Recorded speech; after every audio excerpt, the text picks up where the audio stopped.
शुक्लांबरधरं विष्णुं शशिवर्णं चतुर्भुजं प्रसन्नवदनं ध्यायेत् सर्वविघ्नोपशान्तये। सरस्वती नमस्तुभ्यं वरदे कामरूपिणी विद्यारम्भं करिष्यामि सिद्धिर्भवतु मे सदा। गुरुर्ब्रह्मा गुरुर्विष्णुः गुरुर्देवो महेश्वरः गुरुसाक्षात् परं ब्रह्म तस्मै श्री गुरवे नमः। मूकं करोति वाचालं भङ्गुं लङ्घयते गिरिं यत्कृपातमहं वन्दे परमानन्दमाधवं।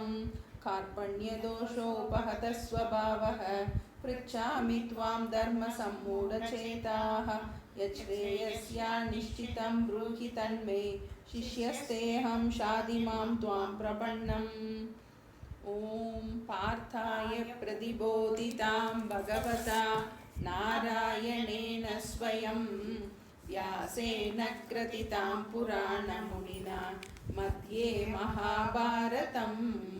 अद्वैतामृतवर्षिणीं भगवतीम् अष्टादशाध्यायिनीम् अम्ब त्वामनुसन्दधामि भगवद्गीते भवद्वेषिणीम्।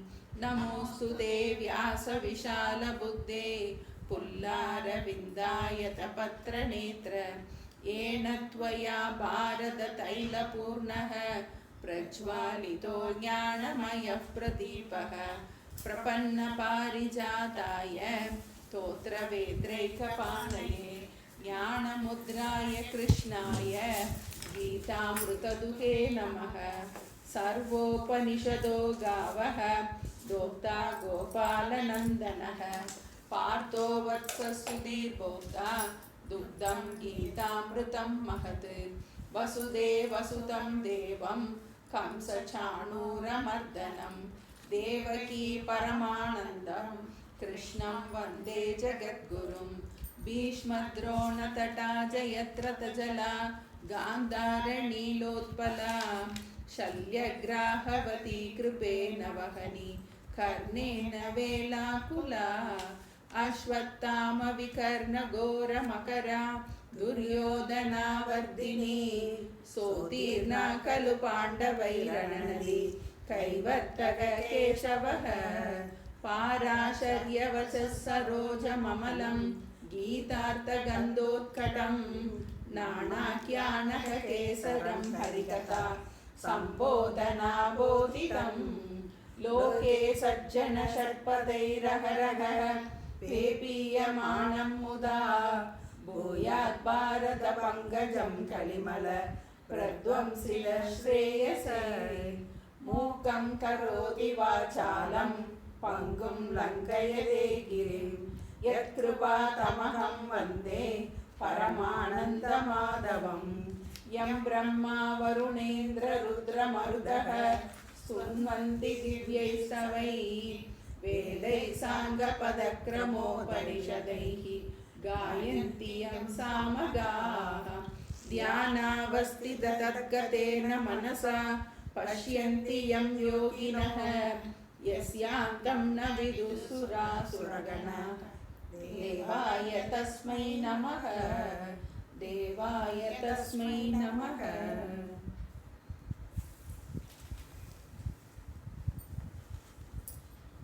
अथ द्वितीयोऽध्यायः साङ्ख्ययोगः। सञ्जय उवाच तं तथा कृपयाविष्टम् अश्रुपूर्णाकुलेक्षणं विषीदन्तमिदं वाक्यम् उवाच मधुसूदनः। श्रीभगवानुवाच कुतस्त्वाकश्मलमिदं विषमे समुपस्थितम् अनार्यजुष्टम् अस्वर्ग्यम् अकीर्तिकरमर्जुन। क्लैब्यं मास्मगमः पार्थ नैतत्त्वय्युपपद्यते क्षुद्रं हृदय दौर्बल्यं त्यक्त्वोत्तिष्ठ परन्तप। अर्जुन उवाच कथं भीष्ममहं सङ्ख्ये द्रोणं च मधुसूदन। इषुभिः प्रतियोत्स्यामि पूजार्हा वरिसूदन। गुरून् हत्वा हि महानुभावान् श्रेयो भोक्तुं भैक्ष्यमपीह लोके। हत्वार्थकामांस्तु गुरूनिहैव भुञ्जीय भोगान् रुधिरप्रदिग्धान् न चैदद्विद्मः कतरन्नो गरीयः यद्वा जयेम यदि वा नो जयेयुः यानेव हत्वा न जिजीविषामः तेव स्थिता प्रमुखे दार्धराष्ट्राः कार्पण्यदोषोपहतः स्वभावः पृच्छामि त्वां धर्मसम्मूढचेताः यच्छ्रेयस्या निश्चितं ब्रूहि तन्मे शिष्यस्तेऽहं शाधिमां त्वां प्रपन्नं न हि प्रपश्यामि ममापनुद्यात् यच्छोगमुच्चोषणमिन्द्रियाणाम् अवाप्यभूमावसपत्नमृद्धं राज्यं सुराणामपि चाधिपत्यं सञ्जय उवाच एवमुक्त्वा ऋषिकेशं गुडाकेशः परन्तप न योत्स्य इति गोविन्दम् उक्त्वा तूष्णीं बभूवः तमुवाच ऋषिकेशः प्रहसन्निव भारत सेनयोरुभयोर्मध्ये विषीदन्तमिदं वचः श्रीभगवानुवाच अशोच्यानन्वशोचस्त्वं प्रज्ञावादांश्च भाषसे गतासु न गतासूंश्च नानुशोचन्ति पण्डिताः न त्वेवाहं जातु नासं न त्वं नेमे जनाधिपाः न चैव न भविष्यामः सर्वे वयमतः परं देहिनोऽस्मिन् यथा देहे कौमारं यौवनं जरा तथा देहान्तरप्राप्तिः धीरस्तत्र न मुह्यति मात्रा स्पर्शास्तु कौन्तेय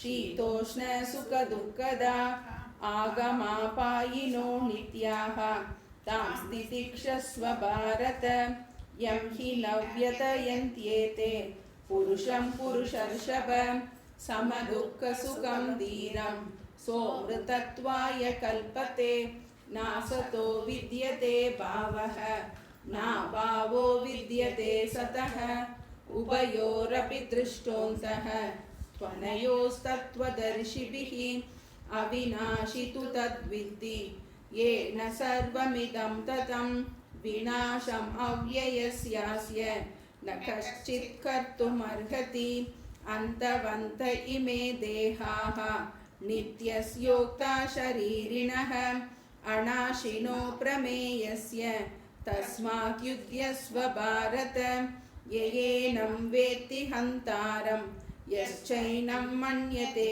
हतम् उभौ तौ न विजानीतः नायं हन्ति न हन्यते न जायते म्रियते वा कदाचित् नायं भूत्वा भविता वा न भूयः अजो नित्यः शाश्वतोऽयं पुराणः न हन्यते हन्यमाने शरीरे वेदा विनाशिनं नित्यं येनम् अजम् अव्ययं कथं स पुरुषः पार्थ कं घातयति हन्तिकं वासांसि जीर्णानि यथा विहाय नवानि गृह्णाति नरोपराणि तथा शरीराणि विहाय जीर्णानि अन्यानि संयाति नवानि देहि नैनं छिन्दन्ति शस्त्राणि नैनं दहति पावकः न चैनं क्लेदयन्त्यापः न शोषयति मारुतः अच्छेद्योऽयमदाह्योऽयम् अक्लेद्यो शोष्य एव च नित्यः सर्वगतस्थाणुः अचलोऽयं सनातनः अव्यक्तोऽयमचिन्त्योऽयम् अविकार्योऽयमुच्यते तस्माद् एवं विदित्वैनं नानुशोचितुमर्हसि. இது வரைக்கும் பார்த்துருக்கோம். இங்கே தான் பார்த்து முடிச்சிருக்கோம். இப்போ நம்ம பகவத்கீதையில் முதல்ல எதுலேருந்து தொடங்கணுங்கிறத கொஞ்சம் பார்த்துக்குவோம். எதுக்காக பகவத்கீதை படிக்கிறோம், திரும்ப நமக்கு அப்பப்போ ஞாபகப்படுத்திக்கணும் எதுக்கு நம்ம படிக்கிறோம் அப்படிங்கிறத மறக்கவே கூடாது. நம்ம ஏற்கனவே பார்த்தோம் கீதா மகாத்மியத்தில் தராதேவி பூமாதேவி மகாவிஷ்ணுகிட்ட கேட்குறா, என்னுடைய பிராரப்தத்தை துக்கத்தில் நான் அனுபவிக்கும் போது இதனால் பாதிக்கப்படாமல் இருப்பதற்கு எனக்கு ஒரு உபாயத்தை சொல்லு அப்படின்னு கேட்குறா. நம்மளுடைய பிராரப்தத்தை நம்ம அனுபவிச்சு தான் தீரணும். அதை அனுபவிக்கும் போது அந்த துக்கத்தினால் நான் எப்படி பாதிக்கப்படாமல் இருப்பது அப்படிங்கிறதுக்கு சொல்லும்போது அவர் மகாவிஷ்ணு சொல்றாரு, இது பகவத்கீதையை அந்த தியானத்திலேயே நீ இருக்கிறது தான் உபாயம். தியானத்திலேன்னா என்ன அர்த்தம்? இதை உன்னுடைய வாழ்க்கை மயமாக ஆக்குவதுதான் உபாயம். இப்போ இதனால நமக்கு பகவத்கீதை படிக்கிறதுனால 2 முக்கியமான பிரயோஜனம் கிடைக்குது. ஒன்று, நம்மளுடைய இப்போ இருக்கிற கஷ்டத்தை நம்ம அதனால் பாதிக்கப்படாமல் என்ன பண்ணிடலாம். எப்படி ஒரு முள்ளு காட்டில் நடக்கும்போது செருப்பு போட்டு போகிறோமோ அது மாதிரி பிராரப்தம் அனுபவித்து தான் தீரணும் நமக்கு. அப்போ அந்த பிராரப்தத்தை அனுபவிக்கும் போது வழி இல்லாமல் அதனால துக்கப்படாமல் பாதிக்கப்படாமல் இருக்கலாம். ஒன்று. 2வது, பகவான் சொல்லி கொடுக்குற இந்த ஆத்ம ஞானம் நமக்கு இது ஒன்று தான் இனி வருகின்ற பிறவி சூழலிருந்து நம்மளை தப்பிக்க வைக்கிறது. ஒன்று, நமக்கு பிராரப்த கர்மத்திலிருந்தும் நமக்கு நிவர்த்தி கிடைக்குது. ஆகாமி கர்மம் நமக்கு இனிமேல் நமக்கு வரப்போகின்ற அந்த பிறவி சூழலிருந்து என்ன பண்ணுது? நமக்கு விடுதலை பண்ணுகின்றது. ஏன்னா இப்போ நடக்கின்ற நம்மளுடைய நம்பிக்கை என்னன்னா, இப்போ நடக்கின்ற நம்மளுடைய சுக துக்கத்துக்கு காரணம் நம்மளுடைய பூர்வ ஜென்மத்தினுடைய புண்ணிய பாவம். அப்போ என்ன பண்ண முடியாது? இப்போ நடக்கின்ற சம்பவத்தை நம்ம ஒன்றும் பண்ண முடியாது. அது எய்த அம்பு மாதிரி. எப்படி வில்லிலேருந்து புறப்பட்ட அம்பு என்ன பண்ண முடியாது? அதை நம்ம ஸ்டாப் பண்ண முடியாது. அது எங்கே குத்தணுமோ அது குத்தித்தான் நிற்கும்.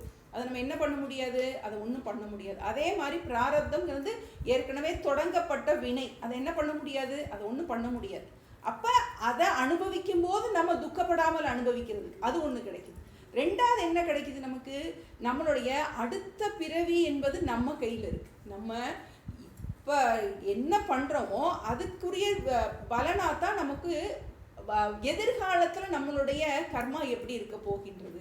அப்போ எதிர்காலத்தில் நம்ம கஷ்டப்பட போகிறோமா அப்படிங்கிறது இப்போ நம்ம கையில் இருக்குது. அப்போ எதிர்காலத்தில் உனக்கு இந்த பிறவி சுழலிருந்து காப்பாற்றுவதற்கு இந்த ஆத்ம ஞானம் ஒன்று தான் உபாயம்.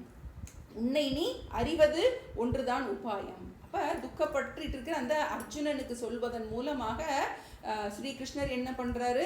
எல்லாருக்கும், மனித சமுதாயத்தை எல்லாரும் ஏதாவது ஒரு விதத்தில் நம்ம துக்கப்பட்டுட்டு தான் இருப்போம். நம்ம சின்ன வயசில் படிச்சிருப்போம், புத்தரோட கதை படிச்சிருப்போம். அவர் என்னவா இருந்தார்? இளவரசராக இருந்திருக்காரு. இளவரசராக இருந்தவர் நிறைய துக்கத்தெல்லாம் பார்க்குறாருன்னு பார்த்தோம். நம்ம ஒரு வயோதிகனை பார்க்குறாரு, பிறந்த குழந்தைய பார்க்குறாரு, மரணத்தை பார்க்குறாரு. இதெல்லாம் பார்த்த உடனே எல்லாரும் கஷ்டப்படுறதை பார்க்கும்போது அப்போ அவருக்கு ஒரு தேடல் தொடங்குது. அப்போ எல்லாரும் கஷ்டப்பட்டுட்டே இருக்காங்களே, இந்த கஷ்டத்துக்கு காரணம் என்ன அப்படிங்கும்போது ஆசைதான் காரணம். நம்ம அதையே தான் கிருஷ்ணர் பற்று தான் உனக்கு காரணம்னு கொஞ்சம் அவருடைய வார்த்தைகள் கொஞ்சம் வித்தியாசமாக இருக்குது. அப்போ ஒரு சாமானியமாக எல்லாருக்கும் கஷ்டம் இருக்குது. நம்ம கஷ்டத்தில் இந்த it is a universal problem சொல்கிறோம். எல்லாருக்கும் பிறந்ததுல இருந்து நம்ம என்ன நினைக்கிறோம்? இந்த முடிச்சுட்டா சரியாக போயிடும், இந்த முடிச்சுட்டா சரியாக போயிடும், இது முடிச்சுட்டா அடுத்து நம்ம நல்லா இருப்போம்னு நினைக்கிறோம். ஆனால் அடுத்து என்ன பண்ணுறோம்? நம்ம அடுத்து வேற ஒரு கோடு இருக்குது, பக்கத்தில் ஒரு பெரிய கோடு தான் அடுத்த முன்னாடி இருக்க கூட சின்னதாக இருக்கணும். வாழ்க்கையை பார்த்துக்கிட்டே வருவோம். அடுத்தடுத்து பெரிய பெரிய பிரச்சனையாக வந்து தான் முன்னாடி இருக்கிற பிரச்சனையை மறந்துருப்போம் நம்ம. அப்போ அந்த மாதிரி போயிட்டே இருக்குது. அப்போ அந்த நீரோட்டத்துலேருந்து நம்மளை காத்துக்கிறதுக்கு அவன் புலம்புறான். அர்ஜுனன் சிஷ்யனாகி கிருஷ்ணர்கிட்ட கேட்குறான். கார்பண்ய தோஷ உபகத ஸ்வபாவக பிரிச்சாமி துவாம் தர்ம சம்மூட சேதா ஸ்ரேயஸ்யாத் நிச்சித்தம் ப்ரூஹி தன்மே சிஷ்யஸ்தேகம் ஷாதிமாம் துவாம் பிரணம். இதுதான் அர்ஜுனுடைய பிரார்த்தனை. நம்மளும் இதைத்தான் இந்த ஸ்லோகத்தை தான் பிரார்த்தனையாக வச்சுருக்கோம். எனக்கு ஆத்ம ஞானம் எது மேலானதோ, மேலான நன்மையை எனக்கு சொல்லிக் கொடுன்னு உபதேசம் பண்ண தொடங்கும் போது முதல்ல என்ன சொல்கிறாரு? கவலைப்படாத அப்படின்னு சொல்லி. கவலைப்படாதன்னு சொல்லிட்டு அறிவாளி கவலைப்பட மாட்டான். இப்போ எந்த அறிவாளி? ஆத்ம ஞானத்தை உடைய அறிவாளி. இப்போ கீதையில் முதல்ல எடுத்தோடனே அவர் ரொம்ப ஹையாக இருக்கிறதுலே எது இந்த சாரமோ, எல்லா உபனிஷத்தோடைய சாரமோ, எதை தெரிஞ்சால் நம்ம எல்லா துக்கத்திலிருந்து நிவர்த்தி பண்ண முடியுமோ, நம்மளால் விடுபட முடியுமோ அதை முதல்ல சொல்லிடுறாரு. இதுதான் சாரம், இதுதான் நீ தெரிஞ்சுக்க வேண்டியது, இதுதான் அப்படின்னு சொல்வதன் மூலமாக. ஏன்னா தேகமாகவே நினச்சிக்கிட்டு இருக்கான் அவன், தன்னையும் தேகமாக நினச்சிக்கிட்டு இருக்கான், பீஷ்மர் துரோணர் எல்லாரையும் தேகமாக நினச்சிக்கிட்டு இருக்கான். அப்போ இந்த ஆத்ம ஞானத்தை கொடுப்பதன் மூலமாக இந்த தேகத்துக்கு வேறாக இருக்கின்ற அந்த தேகிதான் நீ அப்படிங்கிறத அந்த உபதேசத்தை சொல்வதன் மூலமாக அவனை ஒன்னொன்னையா என்ன சொல்கிறாரு? ஆத்மாவனுடைய லட்சணத்தை, அவனை பற்றின உண்மையான யதார்த்த ஸ்வரூபத்தை ஒவ்வொரு ஸ்லோகத்திலையா சொல்கிறார். முதல் எடுத்தோடனே என்ன சொல்கிறாரு? ஆத்மா நித்தியமானது, அனாத்மா அழியக்கூடியது. இந்த தேகத்துக்கு தேகம் அழியக்கூடியது, ஆனால் இந்த தேகத்தை இயக்கி கொண்டிருக்கின்ற அந்த தேகி அழிவில்லாதவன் அப்படின்னு நம்ம ஆத்ம லட்சணத்தை எல்லாம் பார்த்தோம். 3 விதமாக உபதேசிக்க போறாருன்னு நம்ம பார்த்தோம். ஒன்று, ஆத்மாவின் கோணத்திலையும் கவலைப்படக்கூடாது, அதான் நம்ம பார்த்துட்டு இருக்கோம். அனாத்மாவின் கோலத்திலையும் நீ கவலைப்பட வேண்டாம், அடுத்து லௌகிக்கத்தின் தர்ம திருஷ்டியிலையும் நீ கவலைப்பட வேண்டாம் இப்படின்னு சொல்ல போறாரு. நம்ம முதல்ல ஆத்மாவின் கோணத்துல தான் சொல்றாரு, முதல்ல ஹையஸ்ட சொல்லிடுறாரு அப்ப ஆத்மாவுடைய லட்சணம். ஆத்மான்னு சொல்றோமே, ஆத்மானா என்ன? அது உன்னுடைய யதார்த்த ஸ்வரூபம். நீ அதுதான் நீ உன்னை என்ன நினைச்சிட்டு இருக்க? இந்த உடம்பாக நினைச்சுக்கிட்டு இருக்க. உண்மையில் நீ இந்த உடல் கிடையாது அப்படின்னு நம்மளுடைய எண்ணத்தை நம்ம வெளிமுகமாவே நம்ம பார்த்துட்டு இருக்கிற எண்ணத்தை நம்மள உள்முகமா திருப்பி கொண்டு போற. இந்த சரீரம் இறந்ததுக்கு அப்புறம் இருக்கின்ற பாரு அழியாத ஒன்று இருக்கு இல்லையா, அதுதான் நீ அப்படின்னு சொல்லிட்டு கொஞ்சம் கொஞ்சமா அதனுடைய லட்சணத்தை சொல்றாருன்னு பார்த்தோம். என்னென்னலாம் லட்சணங்கிறத சில வரிகள் பார்த்துட்டு நம்ம போகலாம். நமக்கு ஆத்மா நித்தியமானது, அழிவில்லாதது அப்படின்னு சொன்னாரு.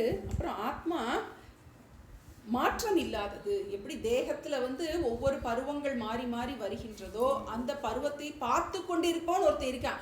நான் குழந்தையா இருந்தேன், நான் தாவணி போட்டிருந்தேன், நான் ஸ்கூல்ல படிச்சேன் அப்படின்னு சொல்றது யாரு அப்படின்னு என்ன சொல்றாரு? அதுதான் நீ, அதுதான் நீ, மாறாமல் இருந்த நீ. அப்புறம் அடுத்து என்ன சொல்றாரு? இடையில அனாத்மாவனுடைய லட்சணம்னு 2 சொன்னார். முதல் 2 ஸ்லோகத்துல ஆத்மா லட்சணத்தை சொல்லிட்டு அப்புறம் அனாத்மாவனுடைய லட்சணம் என்னன்னா, அது மாறிக்கிட்டே இருக்கும், அது எப்போ பார்த்தாலும் கஷ்டம் கொடுத்துக்கிட்டே இருக்கும், அதை நீ ஒண்ணுமே பண்ண முடியாது.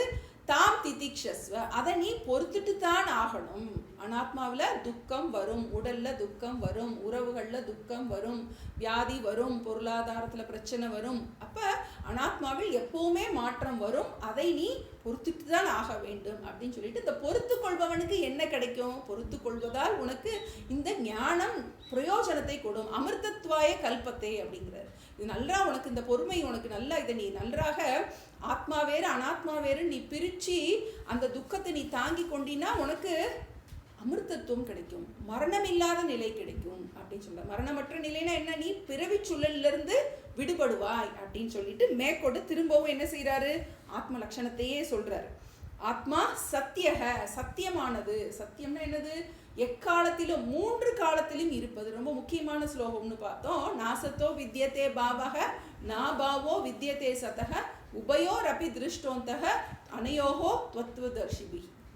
இல்லாததற்கு இருப்பு கிடையாது, இருப்பது இல்லாமல் போகாது, இரண்டையும் பகுத்து அறிபவனே உண்மையை அறிந்தவனாவான். அப்ப இந்த தேகத்துக்கு இருப்பு கிடையாது, என்னுடைய தேகத்துக்கு இருப்பு கிடையாது, என்னை சேர்ந்தவர்களுடைய தேகத்துக்கு இருப்பு கிடையாது, நம்முடைய துக்கத்துக்கு இருப்பு கிடையாது, நம்முடைய சுகத்துக்கு இருப்பு கிடையாது. இருப்பது போல தோன்றுகின்றது. அந்த சுகத்தையும் துக்கத்தையும் பார்ப்பவனே உண்மையானவன்.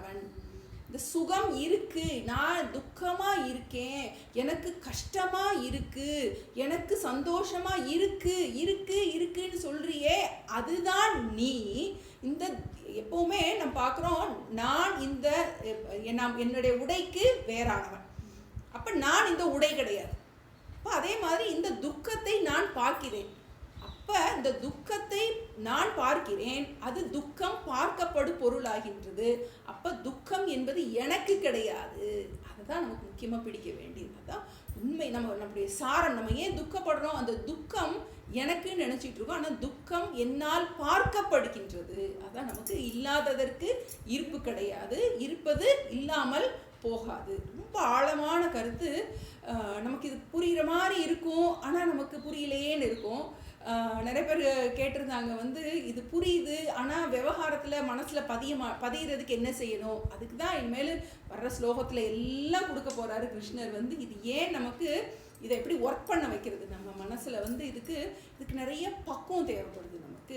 நமக்கு பக்குவமான மனசில் உடனே பதிஞ்சிடும். ஏன்னா நமக்கு பகவான் மொத்தம் 700 ஸ்லோகம் இருக்கு. அர்ஜுனனுக்கு திரும்ப திரும்ப திரும்ப இனிமேல் இதைத்தான் திரும்ப திரும்ப சொல்ல போறாரு. நான் அவர் திரும்ப திரும்ப போய் கடமையை செய்யின்னு சொல்ல போறாரு. அவன் இல்லை, நான் ஓடி போறேங்க, நான் கடமையை விட்டுட்டு போறேன், எனக்கு இது கடமையில எனக்கு பிடிக்கல, ஓடி போறேங்கிற. அவர் திரும்ப திரும்ப என்ன சொல்ல போறார்? இந்த கடமையை செஞ்சினாத்தான் இந்த ஞானத்தை உனக்கு உள்வாங்கிறதுக்குரிய பக்குவம் வரும். இப்போ நமக்கு இது 15 ஸ்லோகத்துல ஆத்மா லட்சணத்துல கடகடன்னு கிருஷ்ணர் சொல்லிடுறாரு. 15 ஸ்லோகத்துல விஷயம் ஒண்ணுதான், நித்தியக, பூர்ணக, நிர்விகாரக, சத்தியக, இந்த லட்சணத்தை சொல்ல போறாரு.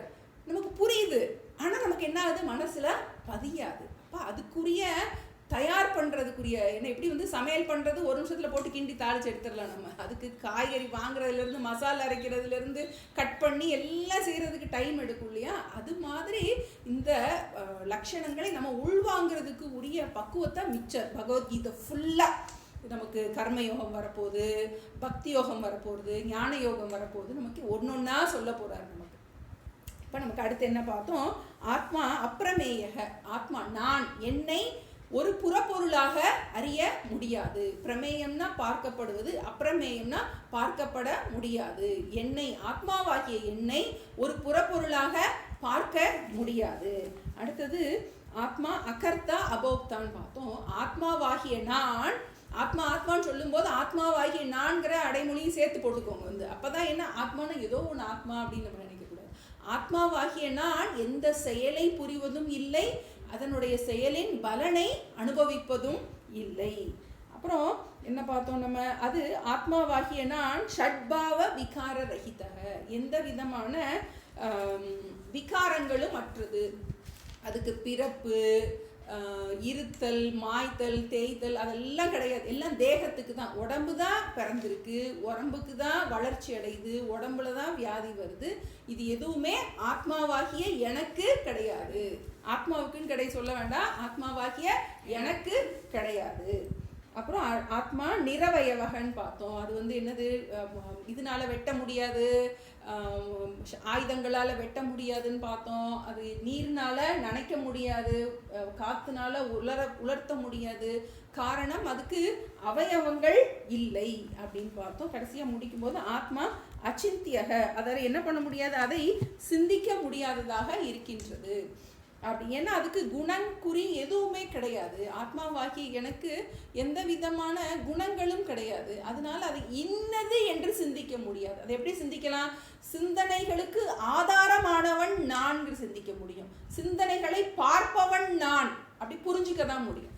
எண்ணங்களை பார்ப்பவன் நான் எண்ணம் அல்ல, துக்கத்தை பார்க்கும் நான் துக்கம் அல்ல, சுகத்தை பார்க்கும் நான் துக்கம் அல்ல, அவற்றுக்கு வேறானவன் அப்படின்னு நம்ம புரிஞ்சுக்க முடியும். இப்போ நமக்கு ஆத்மாவினுடைய கோணத்தில் எல்லா உபதேசத்தையும் பண்ணிட்டார் வந்து. இனி அடுத்து 3 ஸ்லோகத்தில் 26, 27, 28 இந்த 3 ஸ்லோகத்துலையும் கிருஷ்ணர் வந்து ரொம்ப ஹையாக சொல்லிட்டோம், இவனால் வந்து புரிஞ்சிக்க முடியுதா என்னன்னு தெரியல அப்படிங்கும்போது நம்ம சில நேரம் வந்து யார்கிட்டையாவது நம்ம சில விஷயத்த சொல்லி புரிய வைப்போம். புரிய வைக்கும்போது அவங்க சொன்னதே சொல்லிட்டு இருப்பாங்க வந்து. அப்போ சொல்லிகிட்டே இருக்கும்போது நம்ம என்ன செய்வோம், அவங்க வழிக்கே போய் சரி சரி நீங்கள் சொல்கிற மடிக்கே வருவோம் அப்படின்னு சொல்லிட்டு என்ன பண்ணுவோம், அவங்க போகிற போக்கிலே போய் நமக்கு என்ன விஷயத்தை புரிய வைக்கணும். அப்போ துக்கப்படாமல், இப்போ என்னது, அர்ஜுனன் துக்கப்படாமல் இருக்கணும், துக்கப்பட்டுட்டு இருக்கான். இப்போ ஆத்மாவின் கோணத்தில் உபதேசம் பண்ணார். ஆத்மாவின் கோணத்தில் நீ வந்து துக்கப்படுறதுக்கு ஒன்றுமே இல்லை, இறந்தவர்களை குறித்தோ இருப்பவர்களை குறித்தோ நீ துக்கப்படுறதுக்கு அவசியம் இல்லை அப்படின்னு சொல்லிட்டாரு. அப்போ இப்போ அடுத்து என்ன சொல்கிறாரு, சரி நீ வந்து ஆத்மான்னு ஒன்று இருக்குன்னே இல்லைன்னு வச்சுக்கோ, உன் கோணத்துக்கே வர்றேன் நான். இந்த தேகம்தான் ஆத்மா அப்படின்னு நீ நினச்சினாலும், இந்த உடம்புக்கு வேற ஆத்மா இருக்குன்னு உன்னால ஏற்றுக்க முடியலனாலும் வச்சுக்கோ. ஏன்னா நம்மளால முதல்ல எடுத்துன்னு ஃபஸ்ட்டு பிகினர் ஸ்டூடெண்ட்டாக இருக்கிறவங்களுக்கு என்ன அதெல்லாம் புரியாது வந்து. அப்போ நீ உடம்பு தான் நீ நினச்சிக்கோ, அப்படின்னாலுமே நீ கவலைப்பட வேண்டாம். நீ ஆத்மா அதெல்லாம் இப்போ அது ஆத்மாங்கிற வார்த்தையே ரொம்ப பயமாக இருக்குது, ரொம்ப கஷ்டமாக இருக்குது. ஏன்னா முத புதுசாக வர்றவங்களுக்கு கஷ்டமாக இருக்கும். நீ ஆத்மா அதை பற்றிலாம் ஒன்றும் நினைக்காத, நீ இந்த உடம்பே ஆத்மான்னு நீ நினச்சினாலும் வச்சுக்கோ, அப்படியே நாளும் நீ கவலைப்படாத. ஏன்னா உடம்பு எதெல்லாம் பிறந்திருக்கோ பிறந்ததெல்லாம் என்ன ஆகும், கண்டிப்பாக இறந்து தான் ஆகணும்.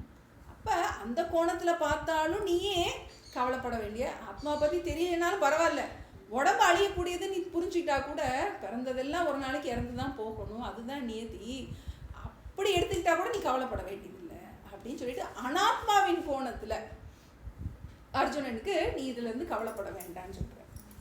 இப்போ 26 अत चैनं नित्यजातं नित्यं वा मन्यसे मृतं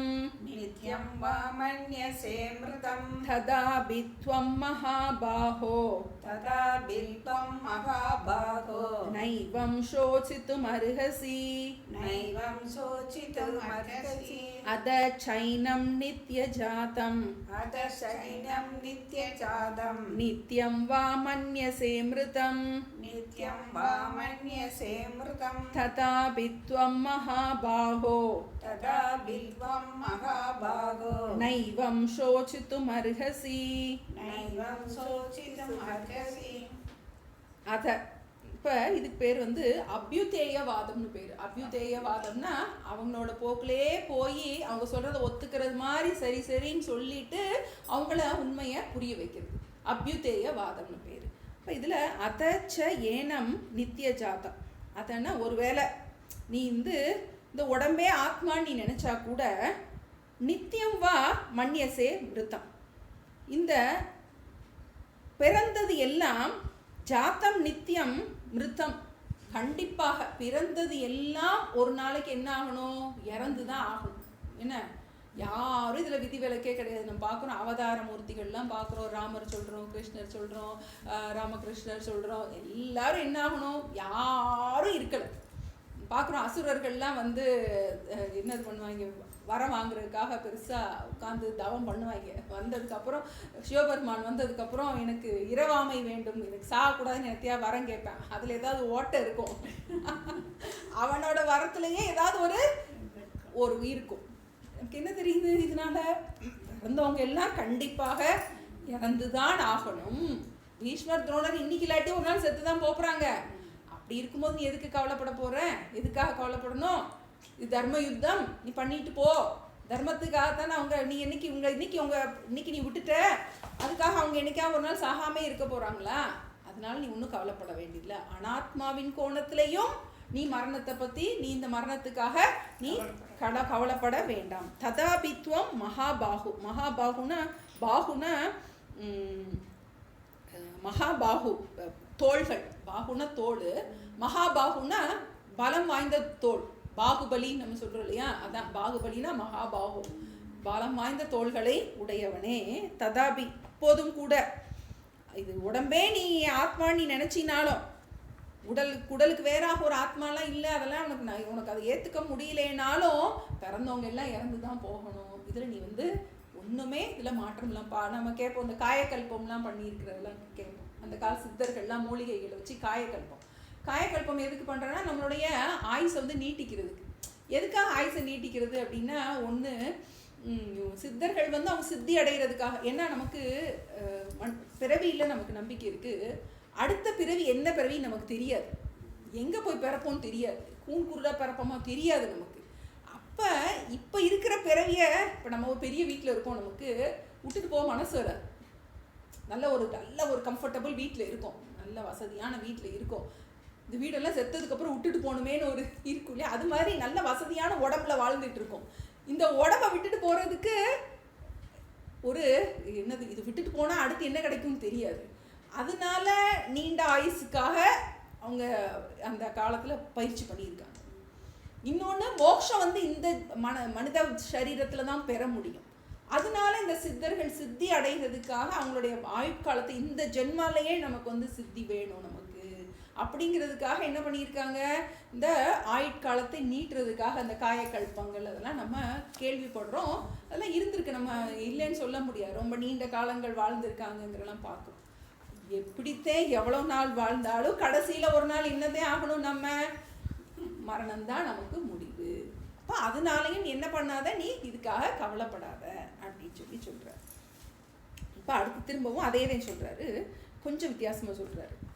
27 ஜாதஸ்ய ஹி த்ருவோ மிருத்யுஹு ஜாதஸ்ய ஹி த்ருவோ மிருத்யுஹு த்ருவம் ஜன்ம மிருதஸ்ய ச தஸ்மாத் அபரிஹார்யேதே न त्वं शोचितुमर्हसि जातस्य हि ध्रुवो मृत्युः ध्रुवं जन्म मृतस्य च तस्मात् अपरिहार्येते न त्वं शोचितुमर्हसि இதுல என்ன சொல்றாருன்னா அதே தான் கொஞ்சம் சொல்றாரு, மாற்ற முடியாது இதை அதை நீ கண்டிப்பாக ஏற்றுக்கொள் அப்படிங்கிற. இந்த மாற்றத்தை நீ கண்டிப்பாக ஏற்றுக்கொள். ஜாதஸ்யஹி த்ருவோ மிருத்யுஹு. துருவம்னா நிச்சயம், ஜாதம்னா பிறந்தது தோன்றியது, மிருத்யுனா மரணம். அதே தான் சொல்றாரு திரும்பவும். இப்போ பிறந்தது எல்லாம் கண்டிப்பாக மரணம் அடைந்தே தீரும். த்ருவம் ஜென்ம மிருத்தஸ்யச்ச. இன்னொரு ஒரு இது சொல்றாரு, பிறந்தது இறக்கும், இறந்தது மறுபடியும் பிறக்கும் அப்படின்னு சொல்றாரு. அப்போ நமக்கு இந்த இடத்துல நமக்கு சாஸ்திரத்தை தான் இதை நம்ம ஏற்றுட்டவங்களால தான் இது நம்ம மறுபிறப்பி உண்டா அப்படின்னு நமக்கு அது கேள்வி வரலாம். இது சாஸ்திர பிரமாணம். கிருஷ்ணர் சொல்றாரு, பிறந்தது இறக்கும், அது மாதிரி இறந்தது பிறக்கும். இந்த சுழற்சி என்ன ஆகிட்டே இருக்கும், மாறவே முடியாது. தஸ்மாத் அபரிஹாரியத்தை. பரிகாரம்னா என்னது, மாற்றக்கூடியது. நம்ம ஜோசியத்தை போய் கேட்குறோம், பரிகாரம் கேட்குறோம், இது இந்த கஷ்டத்தை எப்படியாவது நீக்க முடியுமா. அபரிகாரம்னா மாற்ற முடியாது, பரிகாரம் இல்லாதது. பரிகாரம் இல்லாதது என்னது, இந்த மரணத்துக்கு பரிகாரமே கிடையாது. என்ன பண்ணலாம், நம்ம கொஞ்சம் கொஞ்சமாக ஒத்தி வேணா போடலாம், கொஞ்சம் தள்ளி தள்ளி போடலாம். ஆனால் என்ன பண்ண முடியாது, யாருக்குமே இதிலிருந்து விடுதலையே கிடையாது. எவ்வளோ பெரிய முடி சார்ந்த மன்னரும் பிடிசாம்பல் ஆவார் அப்படின்னு நம்ம படிச்சுருக்கோம். அப்போ யாருமே இதுலேருந்து விதிவிலக்கு கிடையாது. தஸ்மார் அபரிகாரியத்தே. இதுக்காக எதுக்கு, ந சோசித்தும் அருகசி. இது கவலைப்படுறதுக்கு அருகதையே இல்லாத விஷயம். இதுக்காக நீ எது கவலைப்படுற, பிறந்தவங்க எல்லாரும் சாத்தான் போகணும். அதனால என்ன பண்ண வேண்டியதுல, நீ